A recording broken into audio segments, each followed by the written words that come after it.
W. Oh, hey, Miss W. Good to see you. It's so great to see you. Yeah. What are you working on? Oh, I'm working on a drawing of my dream last night. Oh yeah, what did you dream about? Well, you can see I was dreaming about like my teeth just all falling out, and they just like kept coming and coming. So that's so surreal. Surreal. That's exactly what I was thinking. Yeah, really weird. That's so funny because I was actually drawing my dream today too. No way. Let me see. What you had got? this really strange dream that I was nailing fingers into a piece of wood. Oh. And so I drew fingernail. Fingernails. Yeah. Get it? I totally get it. You nailed that one. Thanks. Yeah. I really like the texture you used. Oh, thank you. Yeah, I've got some wood texture on there. I tried to do a combination of the finger skin and the shiny nail.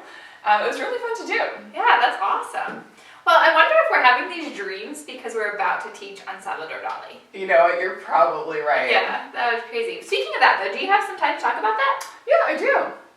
Salvador Dali's most famous painting is called The Persistence of Memory and has a bunch of clocks that display surfaces that are usually hard as if they were moldable, even melting. Salvador Dali was the lead painter in the Surrealist movement, a movement of art that explored dreams and subconscious thoughts. These are the types of thoughts that you may have but don't fully recognize and can be a bit strange or play with your imagination.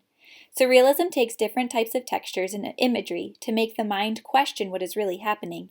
It uses extremely realistic illustrations, but uses them in odd ways to create a visual illusion. When we look at a drawing or painting of a texture, for example wood, we see the patterns of lights and darks, which create the look of texture. The artist who has drawn the piece of wood has imitated the look of texture, and so of course if we feel the paper, it would not feel like wood, it would feel like paper. The wood is just a drawing, it isn't real. This is called implied texture, but when you can actually feel the texture of the object, that is called actual texture. So far, we have seen several paintings by Salvador Dali that use implied texture. Now, let's look at an object by another Surrealist artist who uses actual texture. Take a look at this cup and saucer set.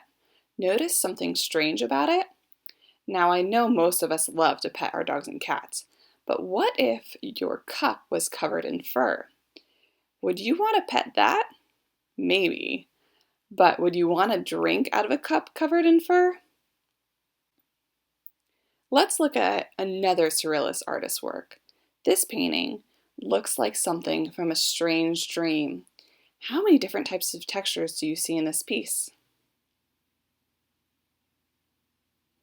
I see 6. How many did you find?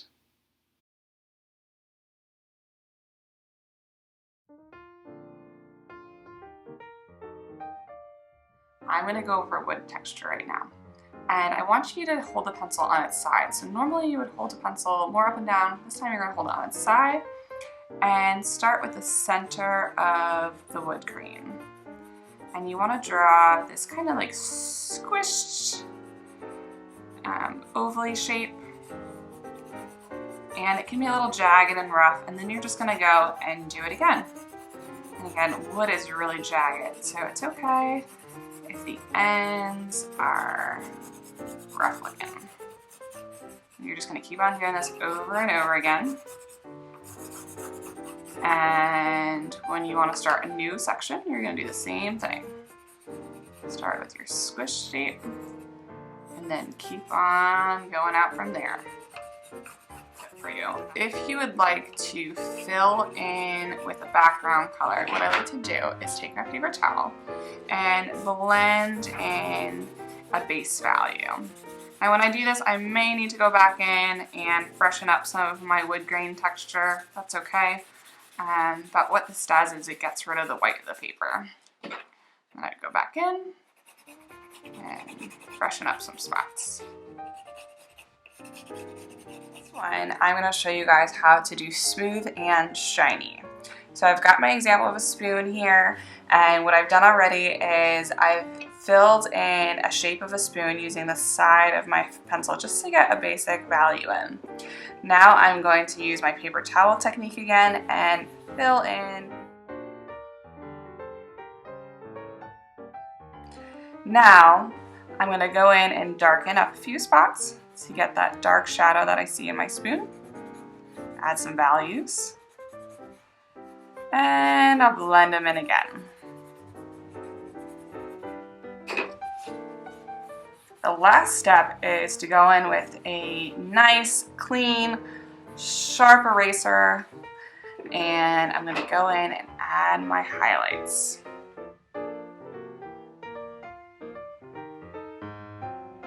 Okay. Figure out where they need to be. And once you've got it all, your spoon looks nice and shiny. If they're too shiny, just use your dirty paper towel to kind of blend it out and make them more subtle. So I'm going to show you how to use the same techniques, but with a different texture. So right now I'm working on a slimy, ooey gooey texture. And what I'm doing is I'm using the side of my pencil. I've planned it all out. I'm going to go in and put a base value in again, paying attention to what direction my drip is going in. And once I have my base value in, I'm going to blend in with my handy dandy paper towel. And then I'm going to go back in and put my shadows in along the edges. Again, using the side of my pencil. And maybe I'll go back in and blend some more. And then my last step, once again, is going to be putting that highlight in with an eraser and, deciding whether or not I need to do more blending and more highlighting and adding shadows and things. Okay, and that's how you do a drip.